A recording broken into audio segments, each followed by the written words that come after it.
Welcome to the Circuit of Success Podcast. The Circuit of Success Podcast. With your host, Brett Gilliland. Brett Gilliland, Visionary Wealth Advisory. The Circuit of Success Podcast. Let's start the show. Welcome to the Circuit of Success. I'm your host, Brett Gilliland. Today I've got Damon Flowers with me. Damon, how you doing? And I'm doing fantastic, Brett. Nice to be on your show, by the way. It's great to have you, man. How's Austin, Texas today? Well, it's actually a little cool today. We had a little cold front blow in yesterday. Otherwise, we've been pretty warm, I would say, this winter especially. So that's good. Got a few of your new million plus friends that have moved in the last few years.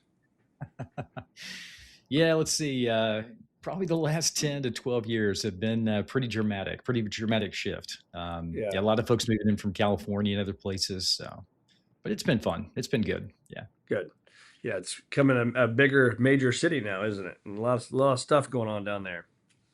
It is. I remember when Austin was like 400,000 people, and now it's like 1.6 million people. So wow. The airport's incredible, man. I just did a layover in January, December, January, coming back from Florida with my family, and we were in that airport. It's amazing.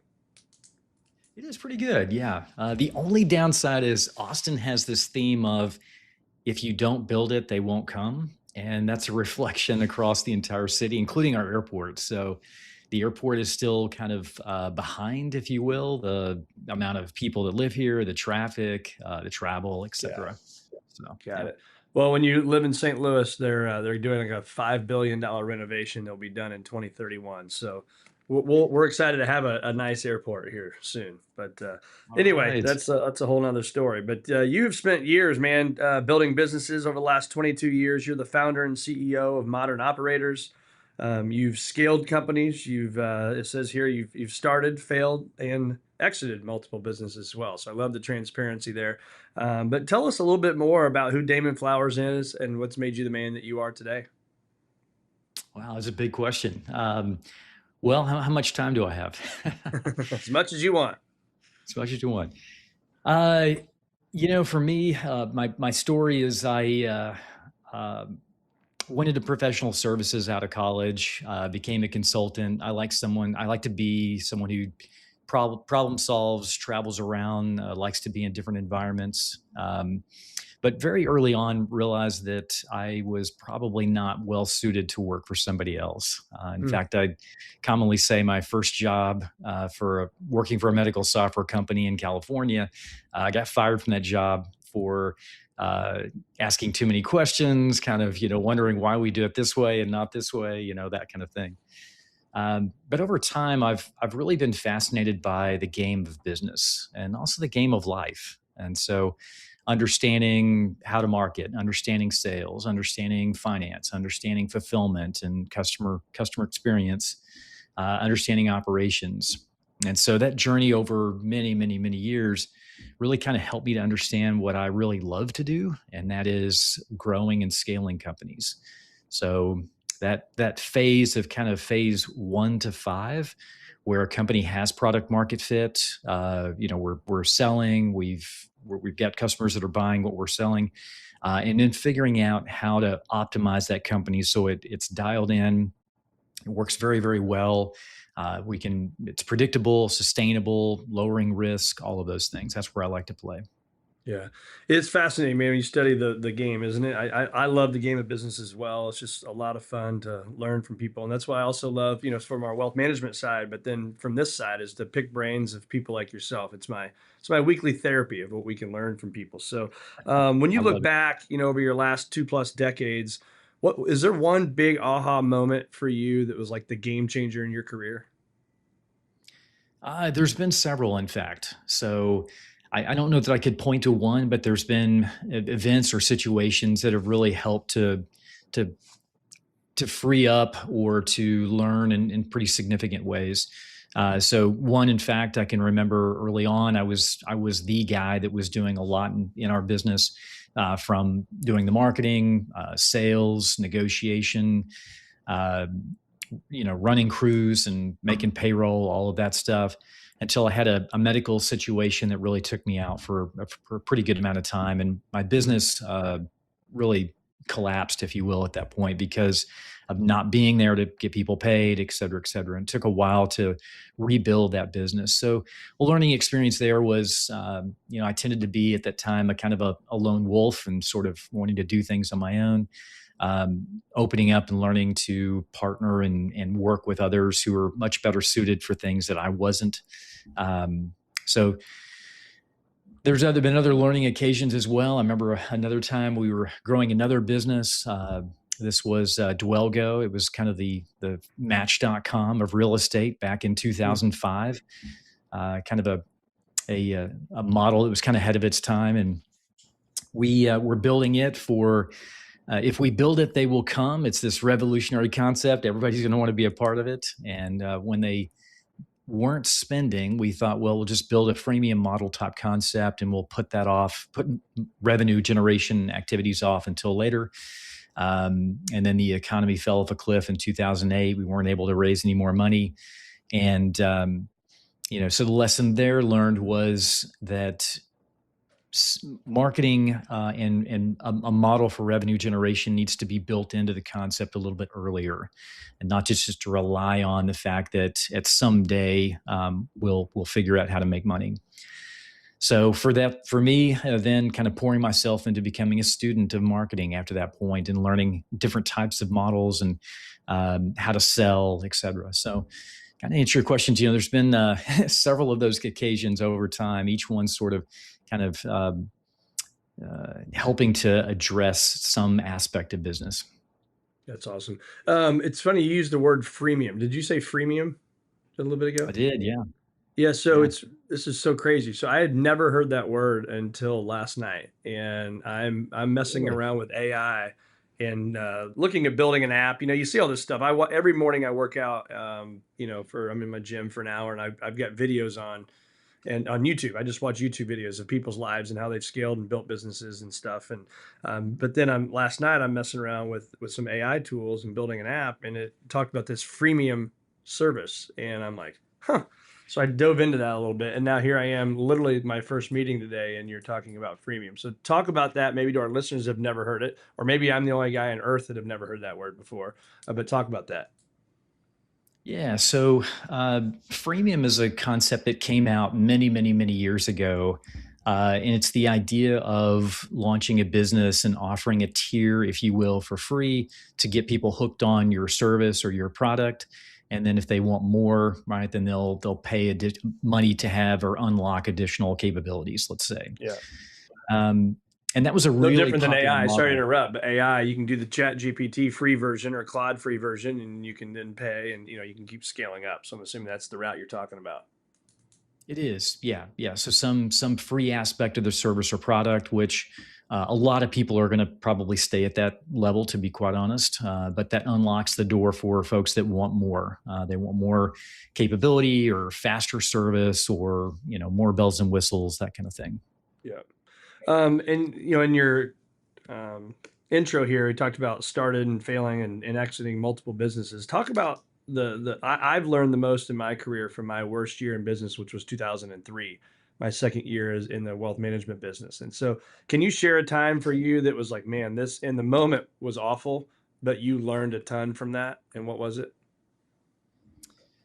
Yeah, there's been several. So, the time in which we were building Dwellgo and raising money, had a great concept. Our attraction and engagement was really strong. And then when we went out to raise really our Series A round, we couldn't. And so then trying to figure out, what do you do when you've got a burn rate and a dev team and you've got a capability that you feel could be really great in the marketplace, but not really having the money to push it forward. So in that particular instance, for me, it was really understanding that I was the operational partner of the team, and I really didn't understand marketing. I really didn't understand sales. And so from that point, I really changed gears and became a student of marketing, a student of sales. I actually launched another business right after that to going to affiliate marketing and learning how to build landing pages and funnels and upsells and cross sells and bumps and traffic and all of that. Primarily because I knew that business needs to have some sort of marketing or sales engine, or it won't make it. And I had spent the last 2 to 3 years prior to that, heavily involved in a business that didn't quote make it, and so really wanted to fix that. So picking up a lot of those skills. Today, I consider myself pretty good at marketing, but I still partner with others who are much better at it than I am. But that became a pivotal unlock from that point then forward, really tackling new business ventures to make sure that we were looking at it comprehensively. We had solid marketing, solid sales, and we had solid operations. Yeah. I think the learning side for me, is the daily discipline. I mean, I assume, the success you've had over the years, the size you've grown these companies to, is that daily discipline is critical, right? And I didn't know that I had success out of the gates without a lot of daily discipline.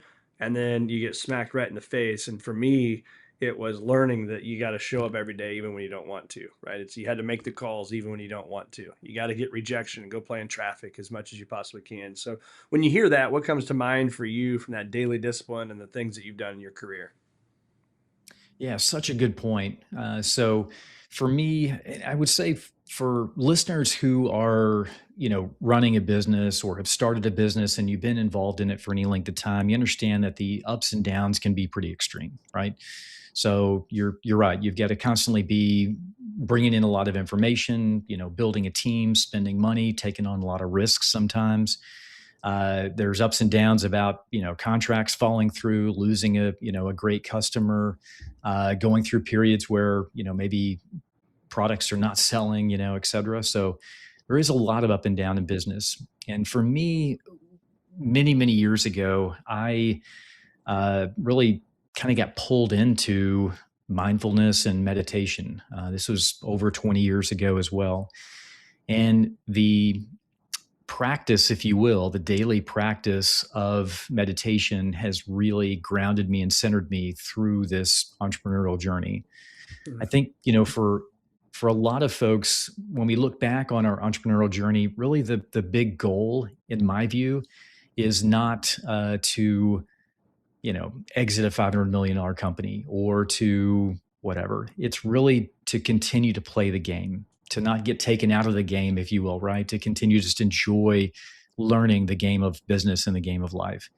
And so in order to do that, we've got to have, to your point, a daily practice that helps to ground us in, being able to see the highs and the lows and kind of detach from the problems and the stressors that are coming up, and to know that it's going to be okay. As things have gone up and down, we look back in the past, they're going to probably continue to go up and down as we look forward. And so that groundedness through, again, mindfulness and meditation has been huge for me. I don't know where I'd be if I didn't have that practice. Yeah. What's that look like for you? How does that play out in your life? And is it kind of the same time every day, same spot every day? What's that like?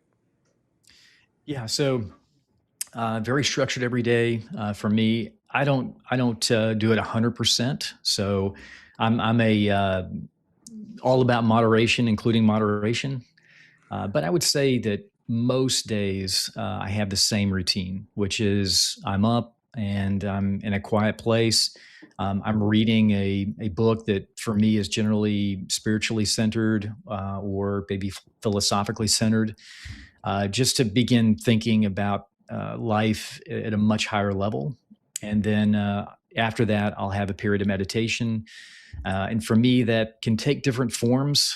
People ask kind of, what is meditation? And I like to tell people, well, it's like playing sports. There's a lot of different sports you could play, from, ball sports to individual sports to team sports. Meditation is kind of the same path. So I don't have a regimented process. I just allow myself to kind of move into where I feel I need to be in that morning. But it's generally a time of reflection or detachment or celebrating wins or kind of grounding myself in recognizing that I am the source of my peace, for instance. Yep. Peace doesn't come outside of me. It comes from within me.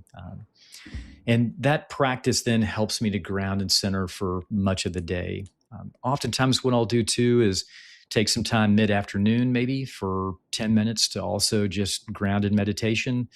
And then at times, not as much today, but in the past, grounding in meditation for maybe 10 or 15 minutes before going to bed at night.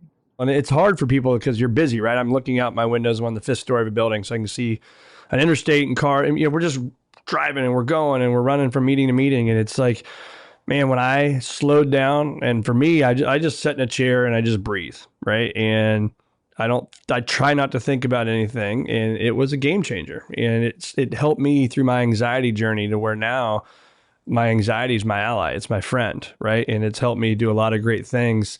But I had to learn about it, and I had to embrace it, and I had to be okay with it being a friend. And but meditation was one that helped me do that. So I used the Peloton app. I don't know if you use an app for anything like that.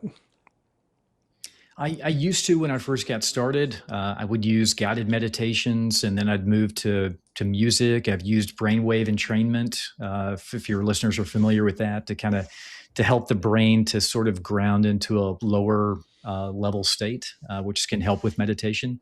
And then over time, just being able to just kind of sit and move into that meditative state pretty quickly. But that's easier said than done. It does take a little bit of time to kind of adapt ourselves to it. Yeah. It's funny for me, when I first started it, I was getting anxious about taking time out of my busy day. It's like, you got to learn to be okay to just slow it down, man. Just let it be. It's okay. You can breathe for 5 or 10 minutes. Anything more than 10 minutes for me, I still struggle with, but 5 or 10 minutes, if I can get that in, like you said, and I think you're probably this way too, is you can be in a meeting and in quote unquote meditating and people don't even know it, right? I mean, you can learn to focus on your breath. Fair statement for you as well? It is. Yeah, it is. Yeah, so there's so much that could be said about meditation, but I love the fact, learning from you, Brett, that it's been a central part of your life as a business owner as well. It's one of those things, kind of reminds me of the Chinese proverb, the best time to have planted a tree was 25 years ago. Yep. The next best time is today. Meditation really is in the same vein. I'm incredibly thankful that 20 plus years ago, I, for whatever reason, decided to make that a part of my regular daily life. Not saying it was easy back then, but so incredibly glad that I did. Yeah.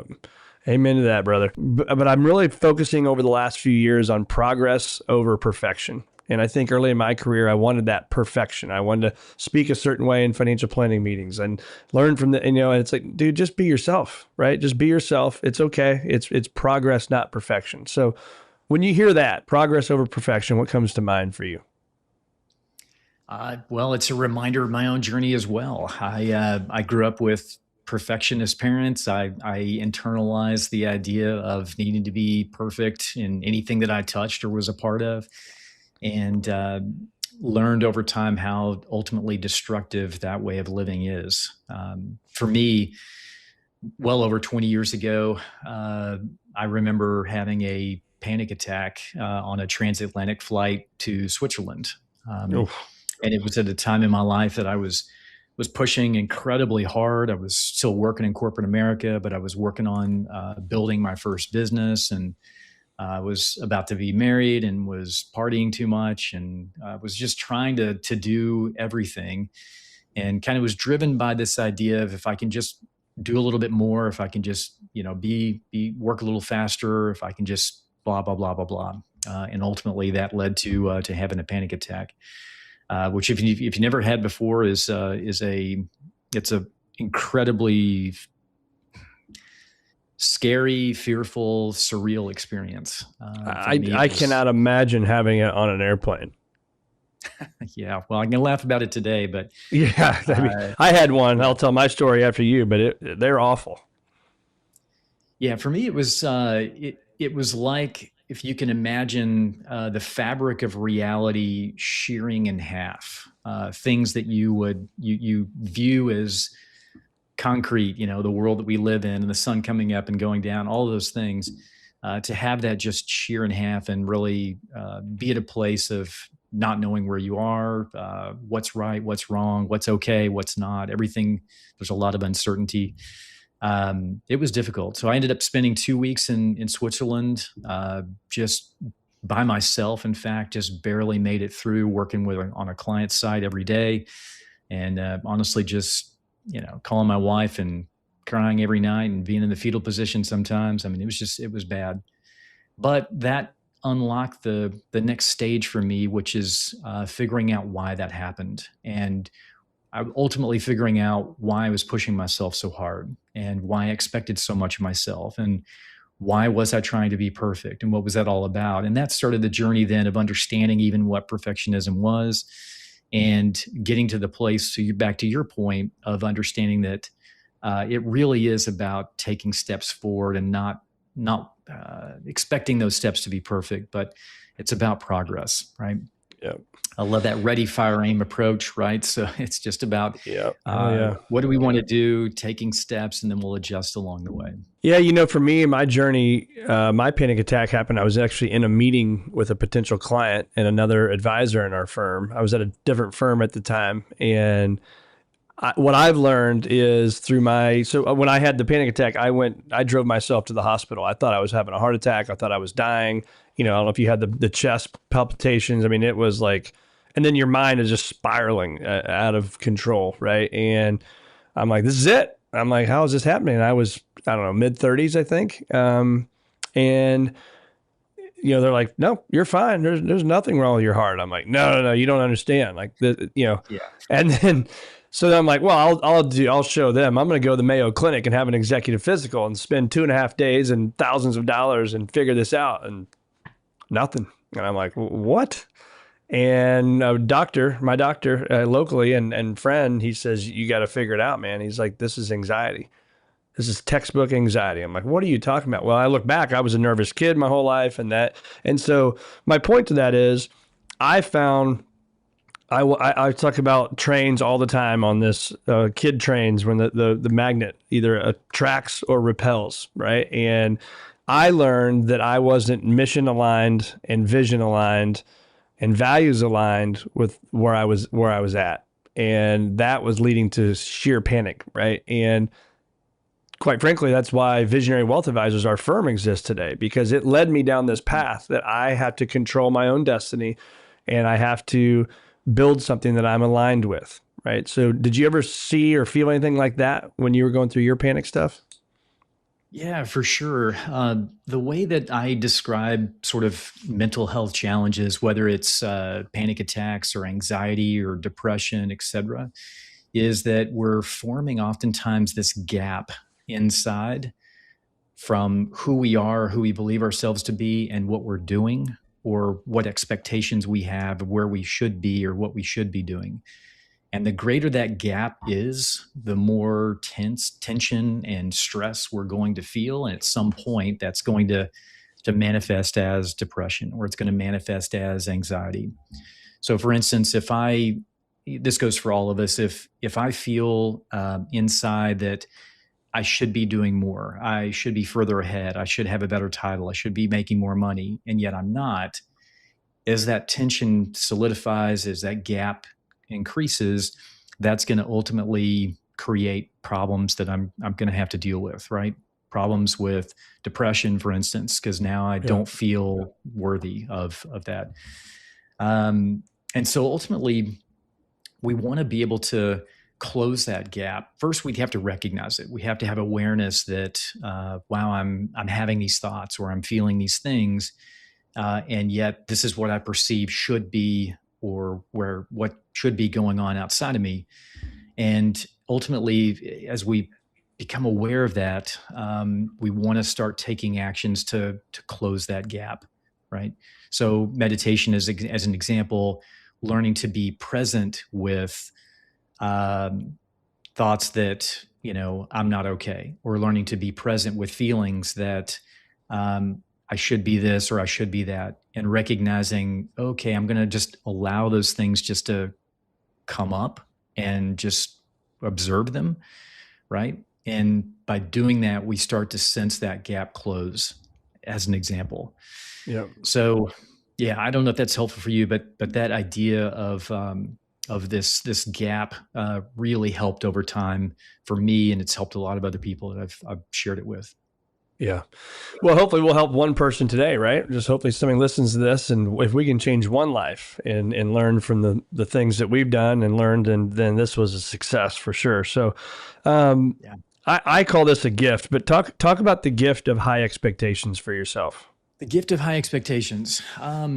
Yeah, so it's the gift of high expectations. I think about when we are in business, when we're living, um, working towards excellence. I think about working towards a vision, pushing ourselves to be more and do more sometimes when it doesn't feel comfortable to do so, right? There's an internal kind of fear, a part of that. So there is an aspect of life that is, for those of us who are kind of driven to accomplish more, achieve more, there is this aspect of setting a vision, having what I call a long-term perspective. So what do I want to see or build or create in my life that might be 5 years, 10, 15, 20, 30 years away? This is based on, by the way, studies that were done back in the 50s by a political scientist who was looking at what causes individuals to be more successful than others. And after looking at a lot of different data and trying to ask the question, is it pedigree? Is it network? Is it family money? Is it education, right? Is it all these factors? It turns out that long-time perspective was the key. So the idea of having a vision that's longer term of where we want to be, right, is huge. I think showing up in a way that's sort of, you might say, is excellence. I've also heard it regarded as imagining that as you're going throughout your day, you have a camera on you. So that camera is looking to see, how do I show up in meetings, right? How do I show up when I'm mentoring a direct report? How do I show up when I'm potentially, terminating an employee? How do I show up when I'm on a sales call or whatever it may be? And that is helpful, I think, as well, to ensure that we're living to our standards. The dark side of this, though, because there's always a dark side, right? Everything in life, there's always a positive side and a dark side. The dark side of this can be that we set our expectations way too high. They're higher than is realistic, right? And what does that do? Ultimately, that creates that gap that I described earlier that is not closing. And that gap, if it's too big and it never closes, or it allows to get even wider, that's what leads to, again, anxiety, depression, anger, those types of issues. So I think there's a balance there for sure. Yeah, I so connect with that, because as you're saying that, I look back to my journey I just shared, and I was that, right? The gift of high expectations. I didn't understand progress over perfection that I talked about earlier. It was set as big a goal as you could possibly can in our past environment, and then you fight like hell to get there, right? And you're probably not going to get there, because the reality was that the expectations were so high. And then if you did hit a goal, it was like, well, yeah, that's just what I was supposed to do, right? And you're on to the next thing. So I'm learning as I'm aging of trying to celebrate the victories versus just thinking they're an expectation, right? Did you ever deal with that? Yeah.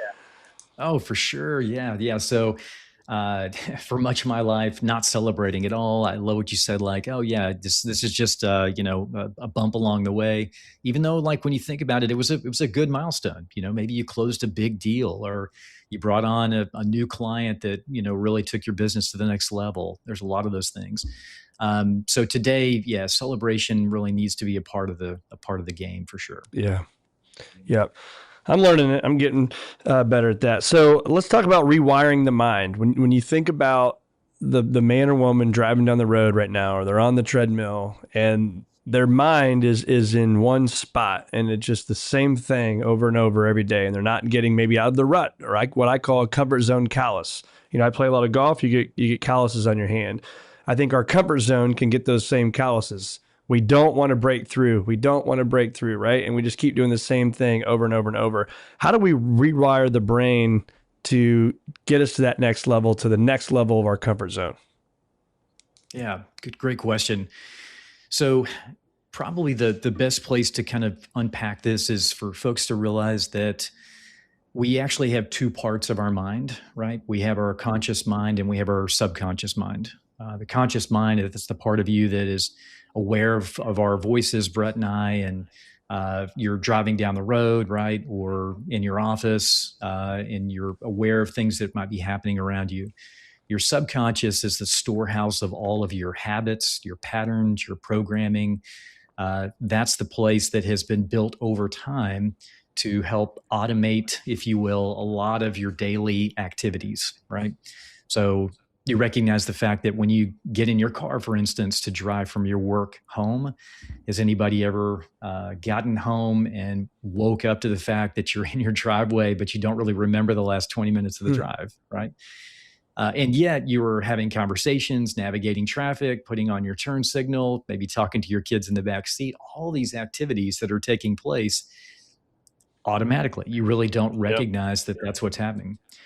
And so first becoming aware that that is a part of being human, and it's there to protect us and serve us, right? Because life would be challenging if we were always addressing all of the data and everything that happens every single moment.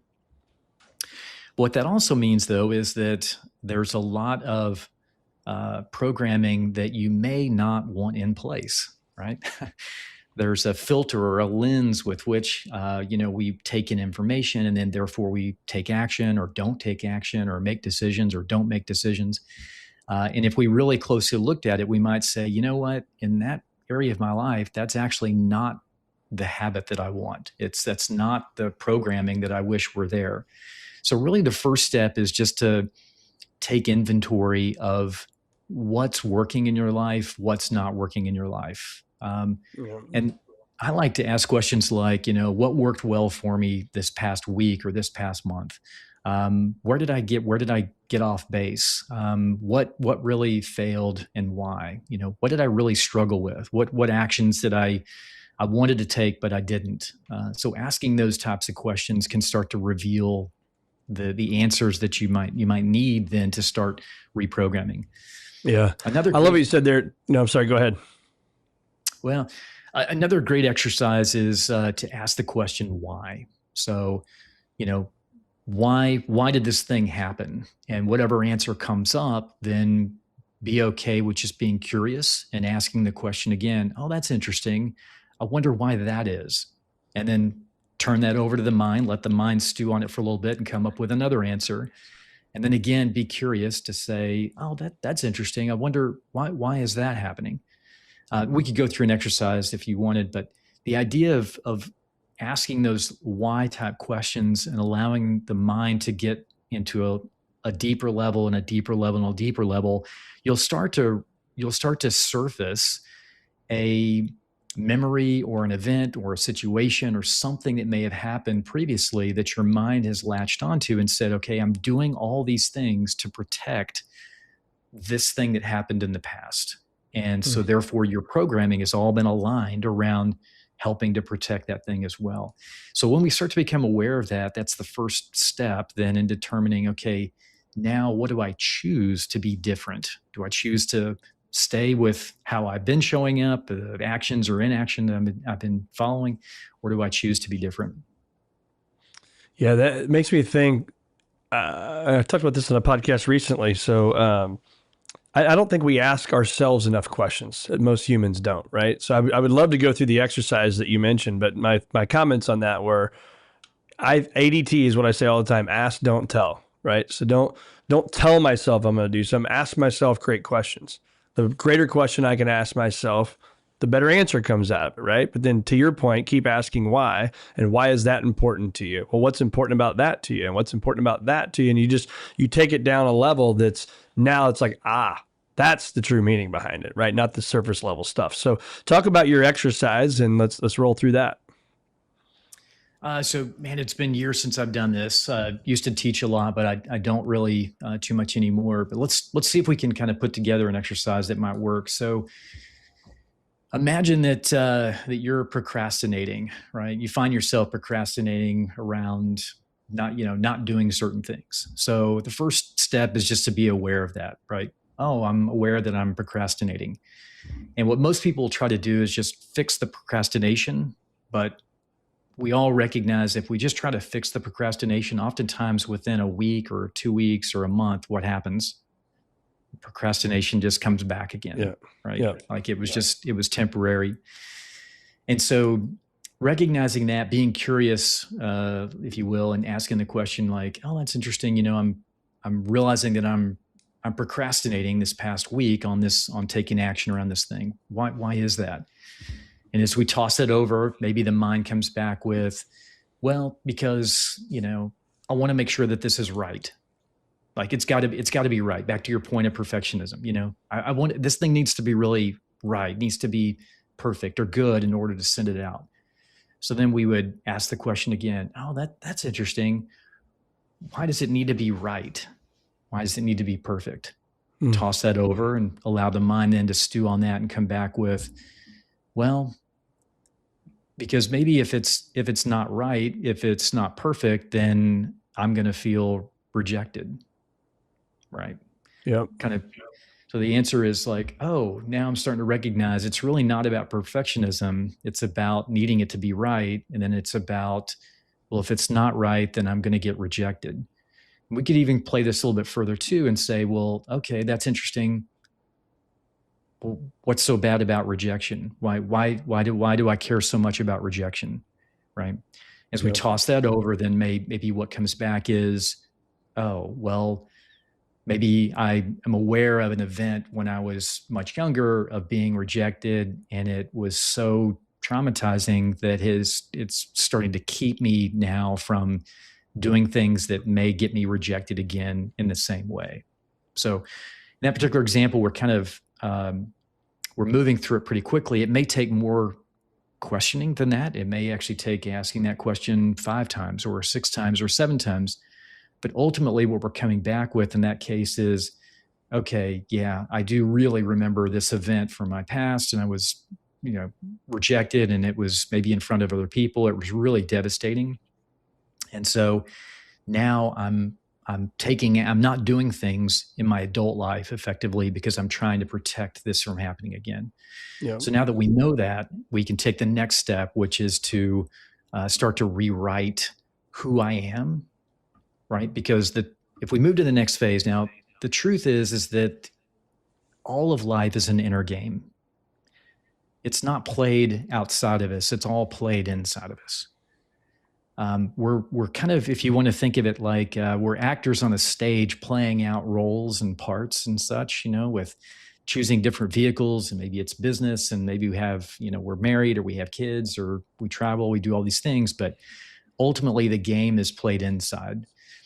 And what I mean by that is we have the full capability to choose how we show up. Do I want to live with fear? Do I not?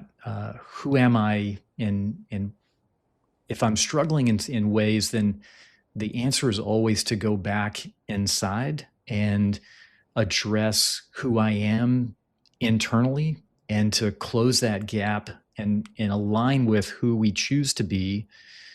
When we do that, and I know this is easier said than done, we may not have a whole lot of time to unpack this, but when we are able to do that, the actions that we start to take, the thoughts that we start to have, the feelings that we start to have now align with that version of us inside that we've chosen to be and we've aligned with. That's really more of your true self anyway. You're removing the false part of you, if you will, and reconnecting back to the truth of who you are. Mm. So in this particular example, like the truth of who you are is that it doesn't matter if people reject you outside. It's how do you feel about yourself, right? Do I choose to accept who I am? Do I choose to recognize that I'm great no matter what? I'm good. I'm okay. I don't need the world to be a certain way for me to be okay, as an example. Yep. Strong, very strong. I like that exercise, man. Talk about AI and how that is playing a role in your world now. We could certainly talk about the idea that, on one hand, there's predictions of 50% plus, job elimination. And on the other Right. hand, there's like 20% chance of humanity is just taken out forever. But if we put that aside for just a moment, how I'm thinking about AI from a business perspective, let's just kind of launch in there, is how does business evolve and transition from the old world into the new world? So the old world, in a way, was slower moving. We had the ability to try things for longer periods of time, and they worked or they didn't work. We could figure things out over time. We could make decisions slower. Risk wasn't as big a deal. Uncertainty wasn't as big a deal. The new world that we're moving into very, very quickly, and have been for the last several years, is one where there is a lot of uncertainty. There is a lot of risk, right? There is a need to make decisions much faster. And so how do we bridge that transition for small businesses? This is generally the groups that I work with are businesses in that $1 to $30 million range. But how do we make that transition so that we can still produce a sustainable business? We are driving predictable decisions into the business. We are productive and we are aligned with where the market is headed and how our products or services meet the needs of the market and what the market is looking for. So that's where I think about AI and spend a lot of time in thinking about AI.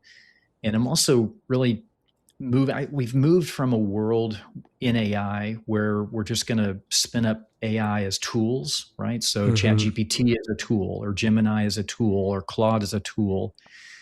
There's a lot of AI tools that have been popping on the scene for the last couple of years to solve various problems. What we're starting to see is that business is now moving from a lot of tools and that sort of separate or disconnected approach to moving into one that is a unified source of truth approach. So what do I mean by that? Well, the modern world of business that we're moving into is one where all of your systems are connected in a way where your staff and AI understands your business. It understands where you want to go, where you want to be at the end of the year. It understands this is the product service mix that we sell. This is what our prospects are saying about us. This is what our customers are saying about us, right? These are the numbers for our business. And when all of that is structured in a way that AI can now layer on and understands it, AI can now be a serious unlock for your staff to be far more productive than they are today. And AI can also be an unlock in of itself to play at many different levels. So, yeah, it's certainly changing the world, and people either want to embrace it or people just don't like it, don't embrace it. But I tell them you got to embrace it. If you're in business, you got to embrace it because it ain't going anywhere. It's not going anywhere. Yeah. And it's wild too, because I know you have kids. I have kids as well. And it's wild to also see our younger generation and how they're either embracing AI or not embracing AI. Yeah. And interestingly, I know a lot more kids that are not embracing AI than are. And I think back to kind of my own upbringing. So I'm 52. I can remember my first computer was a VIC-20 and then a Commodore 64. My dad was really into computers, and I can remember dialing into these, forums, if you will, to look at football scores, and stuff like that, way before the internet was around. Yeah. And thinking about like where things were headed over time and how I embraced them as a kid or as a youth, right? It's interesting. Yeah. But the world, to your point, is definitely moving in that direction. And I think it would be wise for most people to at least be open to it and adaptable with how things are changing. If we're not, then we do risk getting to a place where we're kind of not able to move forward anymore. Yeah. Yep. We'll see what happens. We'll talk again in 5 years. It'll be a lot different. So last question for you. I always learn something about the technology or an app or something I didn't know about. If I took your phone from you and I'm going to delete an app, obviously I won't delete your email, your calendar, because you got to have that for work. What's one app for you on your phone that's kind of the go-to for you? The map, obviously, I'm going to be pretty boring for just a moment, but, having a map and traveling around is pretty neat and necessary. I would say one that I don't need, and in fact, I kind of would like to turn off sometimes, but Perplexity has a good news feed that allows you to select various themes, and then you can have news that's been summarized and pulled together by a lot of sources. So I tend to like news that's not biased. I don't like to look at news that's far right or far left. And so I like a news source that is it's pulled together by multiple sources and it's summarized in an unbiased way. Just here's the facts. And if you want to dive off of that and go explore further, then you certainly can. But got it. To answer your question, that would be one. I like that. I'm going to have to check it out. Where do our listeners find more of Damon Flowers? Yeah, so probably the best place is to go to our website. That's modernoperators.com, and then go to a place that's /start. So modernoperators.com /start. And there you can find the ability to join our newsletter, get information about us, et cetera, and kind of find out more about what we do. Awesome, man. Well, thank you so much for being on the Circuit of Success. It's been awesome having you and loved the conversation today. Hey, appreciate it, Brett. It's been great. Thank you for having me. All right.